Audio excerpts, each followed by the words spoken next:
उन शहीदों की जयकार कर।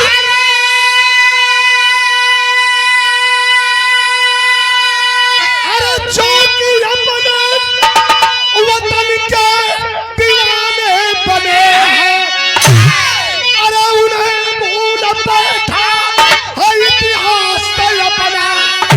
अरे जो क्रांतिकारी परवाने बने हैं, भुलाता नहीं है हमें सन 28। अरे लहू चढ़ाया था भारत हमारा। अरे मरेंगे मिटेंगे जिएंगे वतन पे, लगाए जवान इनकलाबी तब नारा।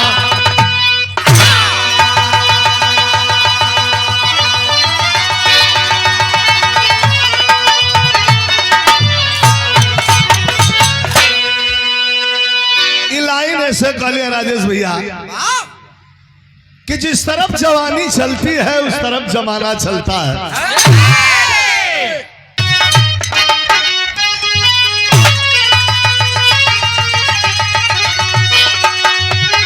कि चढ़ाते सूली लइकवा कहत रहो सा अंग्रेजवन से चढ़ा दे सूली, के चढ़ा दे सूली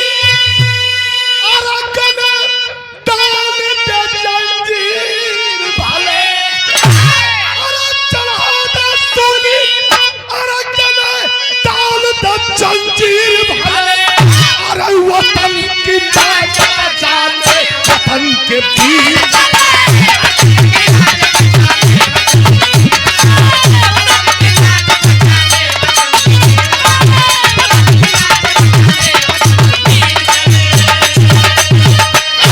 भाई रउआ सभे के सम्मान में गुलाइन बा ये बागी बलिया है ए विनय बाबू की धारा की गोद में, धारा की गोद में। अरे ऐसे ऐसे रणधीर पले। अरे धारा की गोद में ऐसे ऐसे रणधीर पले। अरे वतन की लाज बचाने वतन के वीर।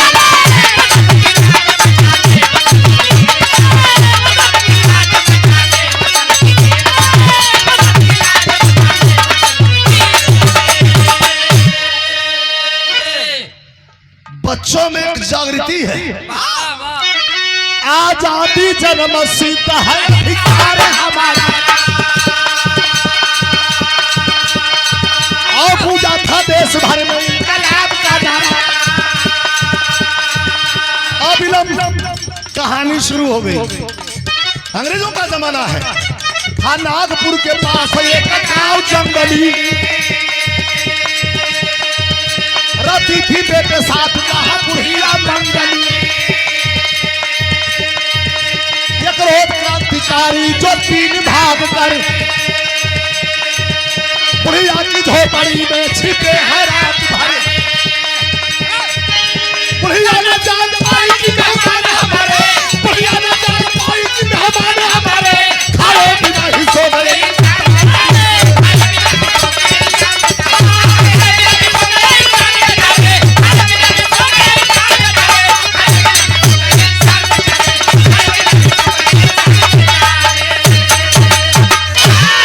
समझ लीजिए नागपुर के नदी के निकटवर्ती इलाका एक माई बुढ़िया से कहानी की शुरुआत भइल बा। मंगली नाम रहे ओकर। 6 महीना पहले उसके पति को अंग्र भैया बोली मत एकदम ए बेटा हेने आ जाओ आगे आ जाओ आगे मत खड़ा हो खा। 6 महीना पहले मंगली माता के पति को अंग्रेजों का दलाल घोषित करके गोलियों से भून दिया गया। खन्ना दरोगा वहां का सबसे खूंखार था। गौवा छोड़ के माई मंगली बाग के नदी के किनारे घर बना के अपन एक लड़का 22 साल का बा वही लड़का के बचावे खातिर, लड़का का नाम सूरज बा, वही के बचावे खातिर रहे लगल। एक दिन अपना घर में 6 महीना बाद सुतल बिया तो पहले घर बने जब कच्चा घर रहे तो वह समय देखले हो खब कि घर बन जाओ करी ऊपर से एक वो सारी लटका जाओ। घर में भीतर माई सुतल रहली वो सारी में केहू ना रहे, लड़का खेत में खेत अगोरत रहे कि जानवर फसल नुकसान कर दिया सब। एक रोज क्रांतिकारी जो तीन क्रांतिकारी भाग कर बुढ़िया की झोपड़ी में छिपे हैं रात भर, लेकिन बुढ़िया ना जान पाई कि मेहमान हमारे खाए बिना ही सो गए इंसान बेचारे। मंगली माई सुतल बिया, निदिया लगतिया, अखिया खुल जातिया, भयावह रात। तब तक तीन क्रांतिकारी बताई तरुआ सब का रोम रोम खड़ा हो जाये। तीनों के हो राजगुरु सुखदेव और चंद्रशेखर आजाद। अंग्रेज पीछा करे रहा से भाग के बुढ़िया के झोपड़ी में रात बितौला। सवेरे चल जाई यहाँ केहू ना आई, कोनो रोड नहीं खे वही में जौने मिलल बोरा मिलल तो बोरा बिछौल सो, लेवा गुदड़ी मिलल तो लेवा गुदड़ी बिछौल सो, बिछा के तीनों सुत गइलो। माई भीतरी से देखतिया, माई मंगली भीतरी से देखतिया, सोचतिया कि चोर हुआ सब आखिर कोनो हित गन केहू हो। अच्छा चोर हमारा घर में का बा, लेकिन सोचत या तर्ज बड़ी बेजोड़ लगेलू है। तर्ज बा उहे छपरा में जो लड़का चुनाव लड़ल हारी गएलू है गोले रहे तर्ज के। लोग कहे कि बड़ाई तो अश्लील है, अश्लील ना समझ के फेर है। एक कामदेव और रति के बीच का प्रसंग है। जब भगवान भोले शंकर जला देले रहा कामदेव के, तो रति रोवे लगली कि माता पार्वती से कि हमार पति कैसे मिली हाँ। कला घबरा मत, कृष्ण के घर में अनुरुद्ध के नाम से जन्म ली हाँ। राक्षस ले जाई, समुन्द्र में छोड़ दे, मछली घोट जाई, और राजा के दरबार में पहुंची हुई। जब पेट फाड़ के लड़का निकाल जाई अनिरुद्ध, और तोहके दे जाई पाले खातिर, पाल लिया तुहार पति तुम्हारा सामने रही। तो लिखा वाले के धन्यवाद, कितना बढ़िया लाइन लिखल बा।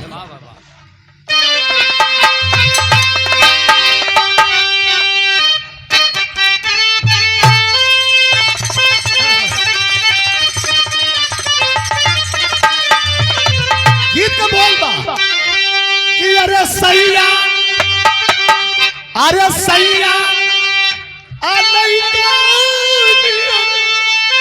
सूती जल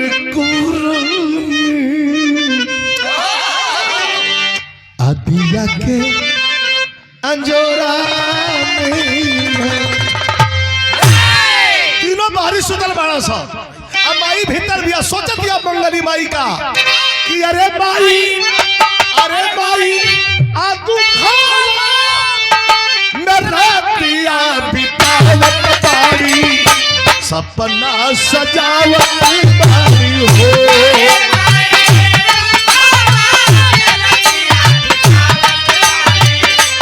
सपना सजावत बाड़ी हो।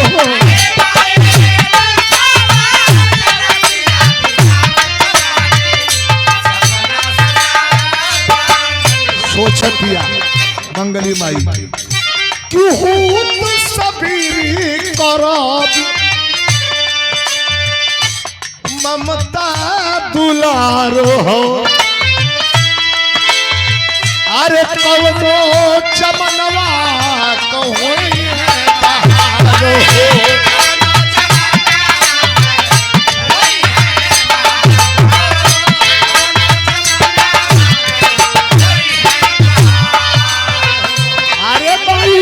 अरे भाई मोतिया लुटावत बाड़ी। अरे भाई मोतिया लुटावत। सवेरे जागो तो तीनों जानत नहीं कि के बा।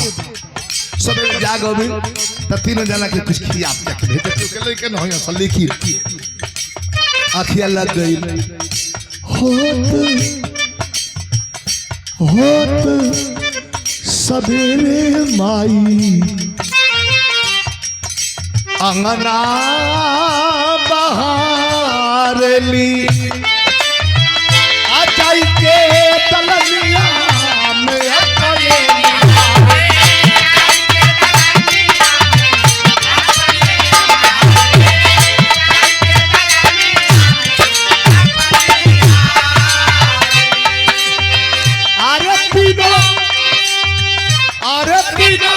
चली गई सुआ गिरावत बाड़ अरे तीनों चली गई सुआ गिरावत ये सपना सजावत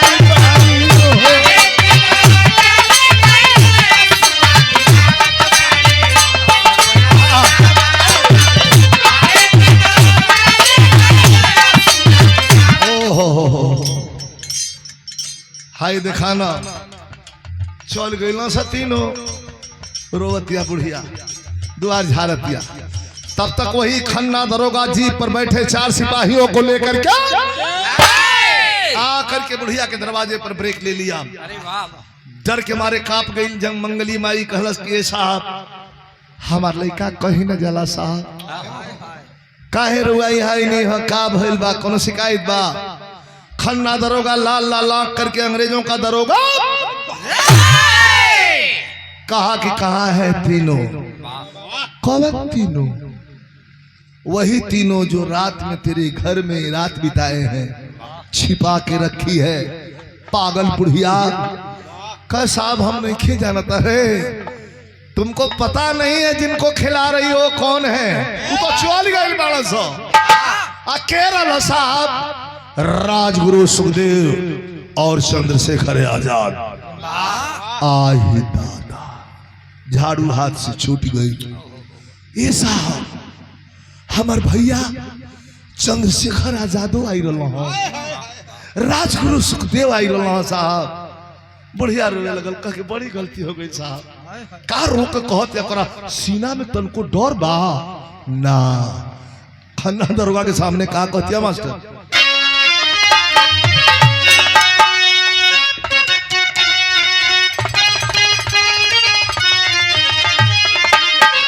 खन्ना दरोगा से कहतिया कि साहब कि अरे देखाली न से घर गए सकलिया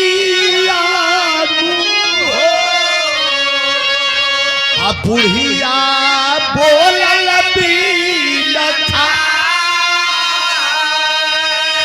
दरोगा जी अरे कैसे चलावे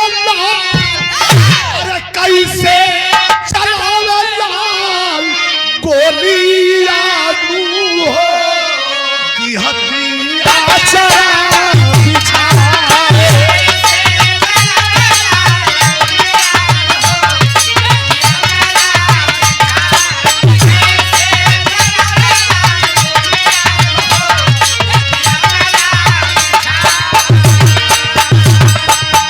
दरोगा जी गलती हो गई हमरा से।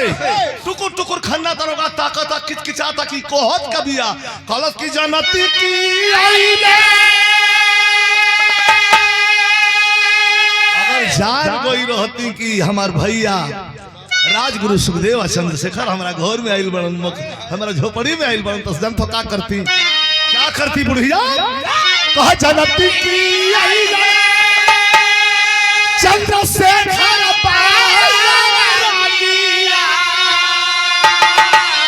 क्या करती बुढ़िया कहती दूधावा पियावती बैठाती उनके गोदिया।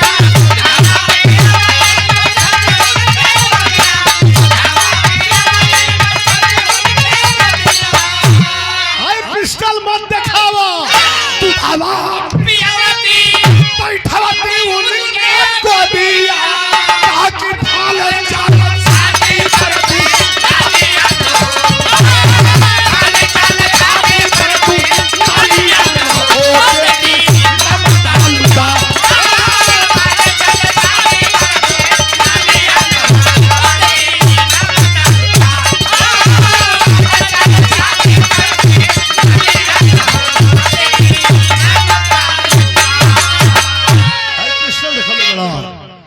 तारा पिछल से अंदर आतनी जनती जे चंद्रशेखर बैरगिया दुधवा पियौती में बैठौती उनके गोदिया भले चलत छाती पर दुनलिया न हो दिहती ममता लुटा। अरे वाह एकदम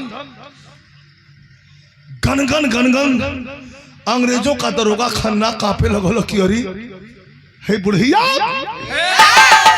ये तो बुढ़ों के हड्डी में क्रांति भर देगी रे बाप।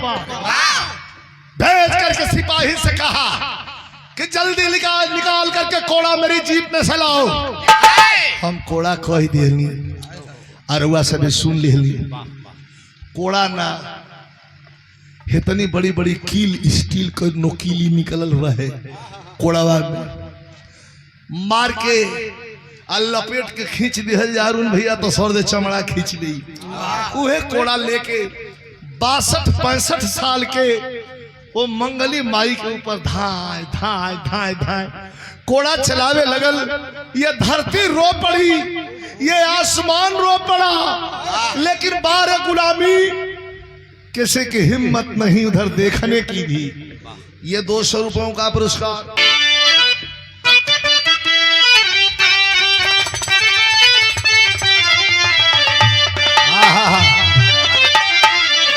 क्यों क्रोधित भय तारो अरे उस बन के कोड़वा से करने लागा वार बन के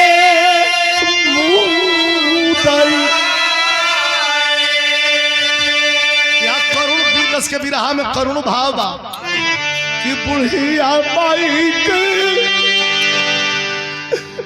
आचल लो मेरा नयल हो माई धारा पिया के खातिर भाई घायल हो। लेकिन चल दिया चल दिया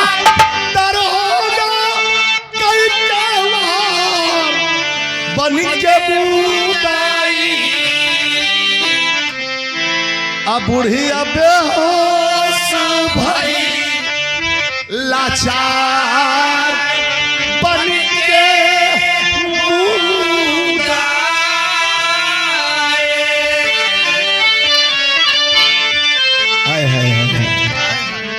अनगिनत कोड़ा चला करके हरामजादा वहां से चला गया। घंटों गिरी रही पानी पानी की आवाज लगाती रही कोई पानी देने वाला नहीं है। लेकिन काट बिरहा का यहाँ स्वरूप इंतकाम की ओर बढ़ा। काट के लकड़ी जंगल से बुढ़िया का बेटा आया है। लकड़ी का गट्ठा सर पर लिए जब दरवाजे पर ला करके पटकता है तो काट के लकड़ी जंगल से बुढ़िया का बेटा आया है। उस रक्त रंजिता माता को गोदी के बीच उठाया है। रोने लगा कहा कि माँ तेरी ऐसी हालत किसने किया माँ। आज तक तुमने जो कहा है उसको मैंने पूरा किया है। मैंने किसी से झगड़ा झंझट तक नहीं किया। बस खेते जाइला खेत से घरे आइला तो हर सेवा करीला। ये कौन गलती की सजा मिलल हो कौन है उसका नाम बता। पानी का छींटा दिया जब होश में आई बोली बुढ़िया है लाल मेरे बोली बुढ़िया है लाल मेरे आजादी सुमन खिलाना तू के कतरे कतरे का चल के हिसाब चुकाना तू। बेटा दुनिया के अंदर बेटा दुनिया के अंदर समझो के है ईमान वतन प्राण से प्यारी मातृभूमि समझो के भगवान वतन। मैं जा रही हूँ। नहीं माँ तू मुझे छोड़ के नहीं जा सकती माँ। तू जहाँ जा रही है मुझे भी तेरे साथ चलना है माँ। नहीं बेटा तुम्हें एक और माँ की तुम्हें एक और माँ का कर्ज चुकाना है। वो कौन माँ है? भारत माँ। जानता है तुम्हें मैं नहीं बताई थी जो ना खातिर हम कोड़ा खेले बनी। स्टोरी तो सुन ले। राजगुरु सुखदेव चंद्रशेखर आजाद हमारी कुटिया में रात बिताए थे, उसी के चलते मार खाई हूं। लेकिन याद रहे मैं तो जा रही हूं, बेटा याद रहे, खन्ना दरोगा को जिंदा मत छोड़ना, तुझे यतीम बनाया और कितने बच्चों को यतीम बनाएगा। इतना कह के बुढ़िया माई ये दुनिया से स्वर्गवासी हो गई। उठा करके नदी के किनारे लाया, चिता सजा करके और आग लगा दिया, धू धू करके माँ की चिता जल रही है और उसी में खूबसूरत व्यक्तित्व भी जल रहा है। जो शालीनता, चेहरे पर सादगी, जो स्वभाव था वो भी उसी में जल गया। तो कवि जी लिखते हैं, एक तरफ चिता जल रही है, दूसरी तरफ आंख में खून है। खन्ना दरोगा को मेरी मां ने कहा है दुनिया में कईयों का साले को खोज के मारूंगा। ये रहा इंतकाम। तो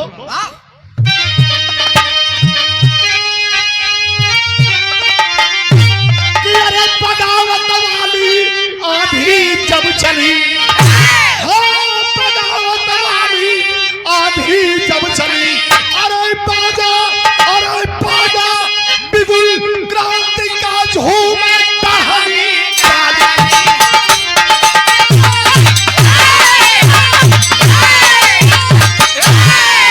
बाजा बिगुल क्रांति का झूम टहनी डाली, बगावत वाली आंधी जब चली।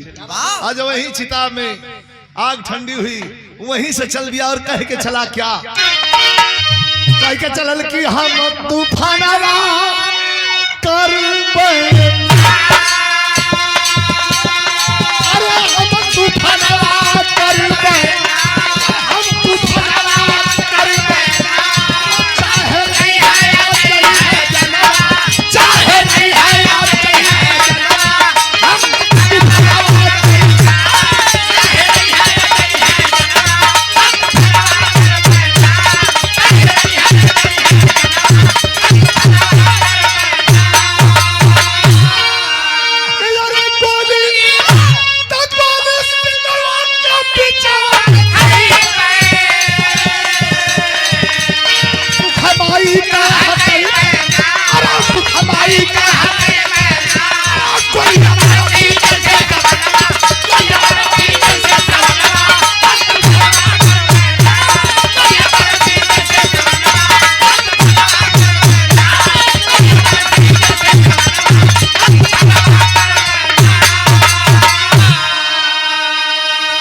गोली सिनवा के बिछवा खइबे, दुख माई के हटइबे ना। गोलिया परसी जैसे सोनवा। चंद्रशेखर आजाद के राजगुरु सुखदेव के ग्रुप में गया और जा करके अपने घर टिकने का हवाला दे करके बता करके, और पैसा रुपया सोना चांदी नहीं चाहिए, हथियार चाहिए, अपने माँ के दिए हुए वचन को पूरा करना है। 6 गोली लोड पिस्टल दे करके, और चंद्रशेखर आजाद कहते हैं कि एक रात तेरे घर में बिताया हूं, उसका कर्ज चुका रहा हूं, ले जा। नहीं तू नहीं कर सकता है तो मुझे बता।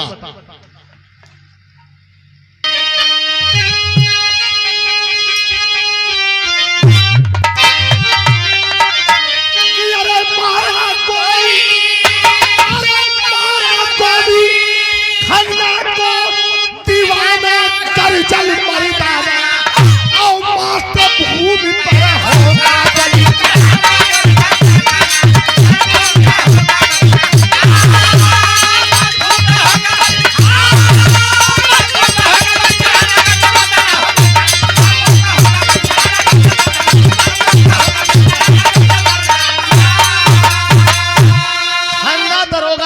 रहा था, ताड़ ताड़ ताड़ मरलस, 3 गोली और ठांग गई। बाजल अंग्रेजन का पगली सिटी मार दिलस, मार दिलस, मार दिलस। पीछे पड़ गई पुलिस था, जब पीछे पड़ी अंग्रेजी फोर्स, अरे पीछे पड़ी अंग्रेजी फोर्स, पूरे में आया हो, चंपा माई के कोठे पर जाके अलख जगाया हो। विशेष बारीकी पर ध्यान दे। नागपुर चौमहानी पर भीड़ भाड़ रहे, वही में जाके बैठ गई। एनियो पुलिस, एनियो पुलिस, एनियो पुलिस, एनियो पुलिस।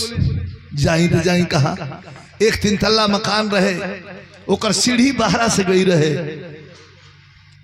वही पर आदमी जाता है आवता, कुछ गाना बजाना चल रहा बा ऊपर, मतलब चंपा बाई का कोठा रहे जना पर मुजरा का कार्यक्रम, संगीत का कार्यक्रम होके लोग आवे, लोग सुन के जाओ।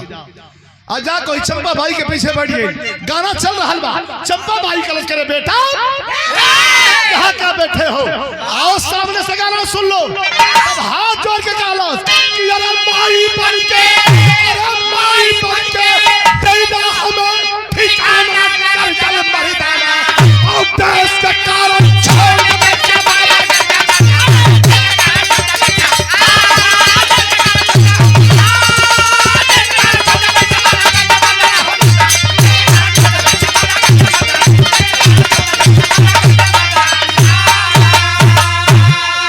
बैठ जा दीपक बाबू, कैसा ठिकाना चाहिए, करे ठिकाना चाहिए।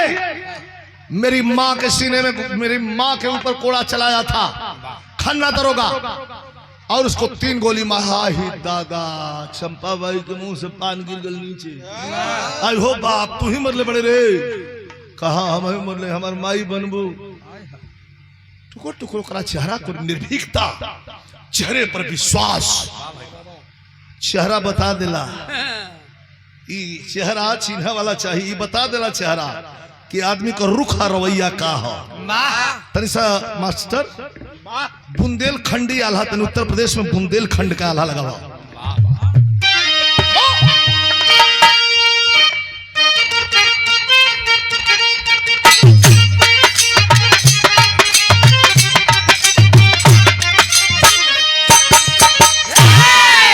का देखतिया, अरे देख वीर बालक का चेहरा,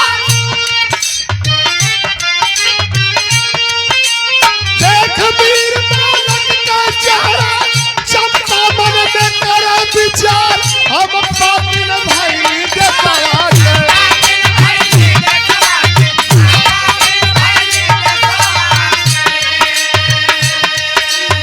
कैल दहिया कैल दहिया व्यापार, कबो देश के काम रही,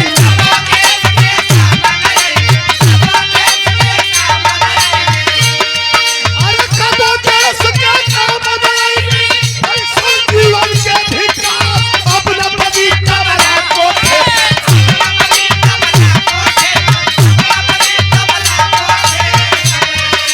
आई अब होई मौके के बाद ऊपर पर जा राजर पीछू, अरे ऊपर पर जा राजर गुली, ऊपर पर जा सौसे आया, अब न बदी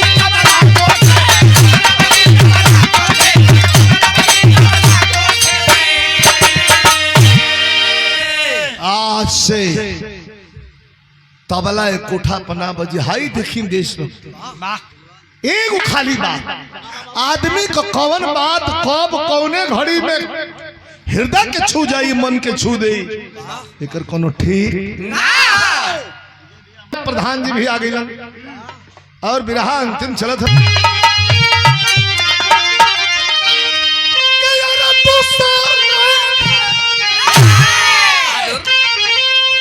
सुनिए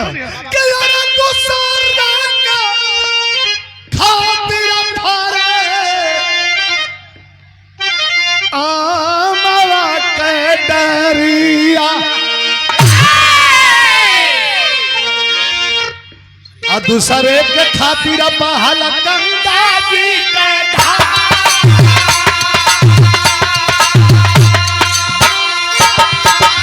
अच्छा तो दूसरे के खातिर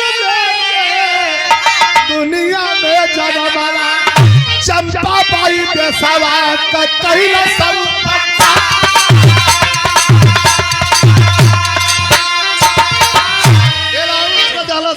बंद करो, नाच गाना ना हुई। अतले बिरहा में सदर लगल मास्टर, तौले चंपा का बेटा जवन चुनी चंपा भाई के एगो लड़का रहे चुन्नी लाल, तबला उबला बजावे, उहे रोजगार रहे। सोचे लगल कि सरवा कहाँ से आल हो, आके रोजगार बंद करा देला। सोचे लगल का घबरो मत माई से कल का रे माई बड़ा कपूरा भोजन खेले कपूरा 3-4 बार दिन भर में भोजन लेता रे हाय का करता रे ई गाना वाला बंद हो जाए तो कैसे बने काम चली का तू अपन देख ले हमार चली सुनी लला कल की तब बताइबे करब हम तौले चंपा का बेटा जब चुनी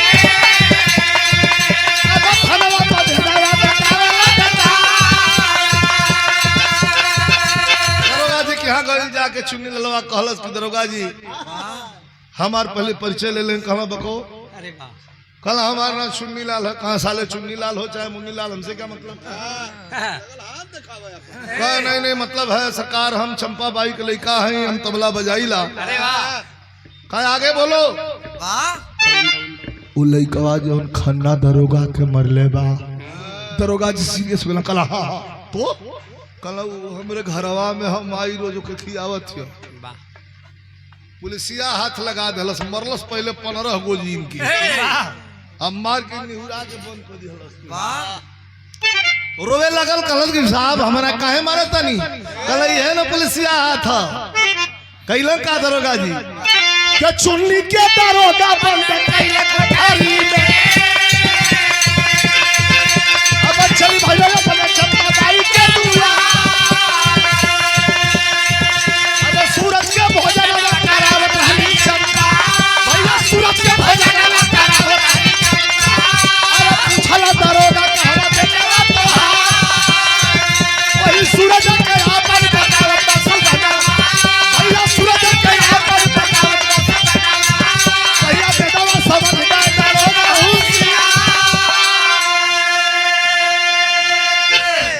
चुन्नी लाल के बंद करके पॉइंट नोट करी हाँ आ गई दरोगा जी कोठा पर तो सूरज के मंगली माई के लड़का के अपना हाथ से खियावत रहे ये देश प्रेम है दरोगा जी देखला हंस के कहला के रे चंपा बाई तेरा बेटा कहाँ है तो हंस के कहल कि साहब हमर लड़कवे है लड़कवे के खियावत नहीं अतेगो गड़ा कौरी बन कैले है रे थानवा में जेलवा में कोठरिया में वो चीची आता किते ही ओकर माई है वाह हैं जान गई कि तो गलवा पहुंच गइल बा का साहब के ओकर लइका होई हमार तो एक के लइका है केहू से पूछ ले जाइए ऐसे नहीं होगा वेरिफिकेशन के लिए चलना होगा कैसे तो सूरज या चंपा के लेके आइए खड़ावा पे सूरज या चंपा के लेके आइए खड़ावा पे अब दिलवा से चुनी के ले आला चुन्नी लाल के जेल से निकाल देलन कहलन कि हाई तो लइका है कि ना कल की ना साहब ई तो हमर लइका ना है चुन्नी ललवा आई कचौरी रोवे लगल बाप बहुत मारतान सरी माई तोर लइका हम ना है माई कहां बचवा के लइका हो बा हमार तो लइका है सूरज के दिखावत के मंगली माई के लइका के दरोगा समझ गया ओ तयहू का हमारा पास काट बा दोनों को खड़ा करा देता है दरोगा सामने अब देख के पिस्तौल तक दरोगा कहे बतिया देख के पिस्तौल तक दरोगा कहे बतिया अपन बेटा छोड़ दूसरे के आज तक करूंगा दोनों लड़के खड़े हैं जो तेरा बेटा है उसे छोड़ दे और जो गैर है उसे शूट कर दे समय 5 तक गनूंगा 5 गिनते गिनते अगर तेरी गोली नहीं चली तो बगल से अंग्रेजी गोली चलेगी और तुम तीनों की खोपड़ी उड़ा दी जाएगी आफत में परनवा पड़ल चंपा के पाप के बचाई की धर्मवा के डाल देशभक्ति का जज्बा है के बचाई क्या करी लेकिन क्या करती है 1 2 3 बोल दिया हाथ कांपे लगल टाइगर चढ़ौले बिया दोनों लड़का सामने खड़ा बनल एक तरफ मंगली माई का लड़का क्रांतिवीर सूरज और दूसरे तरफ चंपा माई का लड़का चुन्नी लाल लेके हाथ में सोचतिया पसीना पसीना भेल बिया दरोगा हंसता अरे चंपा अलर्ट हो जा 3 हो गया है 4 बोलने जा रहा हूं तो ले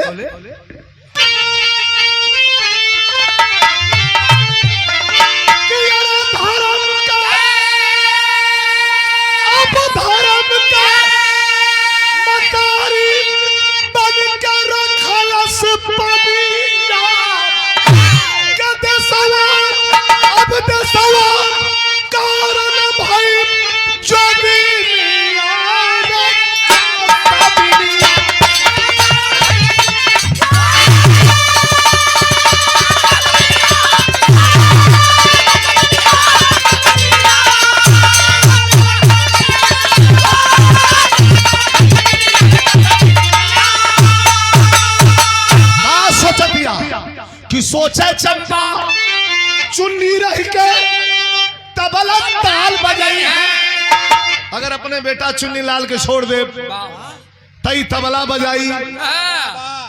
घूम घूम के कंडम सामान बेची। कंडम अरे निर्विरोध गुरु कंडम ना अरे कंडोम में कहदा हाँ निर्विरोध मारा एक छोड़ दे तई तबला बजाई लेकिन सोचो कर दिखा माई को ओछे चप्पा चुन्नी रह गए तबला ताल बजाई है। अरे सूरज बेटा रह गए हमारा देश प्रेम दिखलाई है।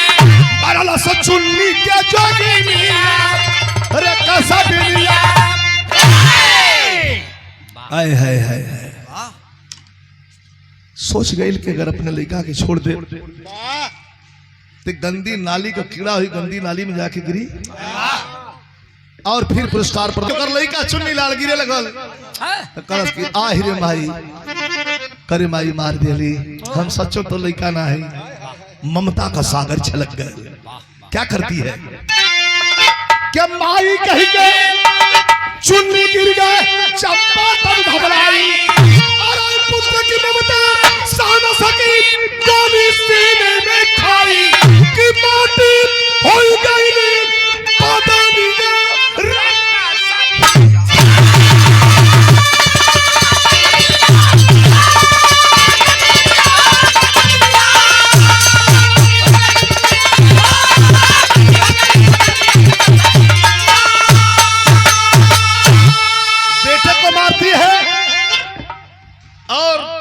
अंग्रेजों को ये पता न चले अपने सीने में गोली मार करके गोली कनपट्टी में मार के गिर जाती है।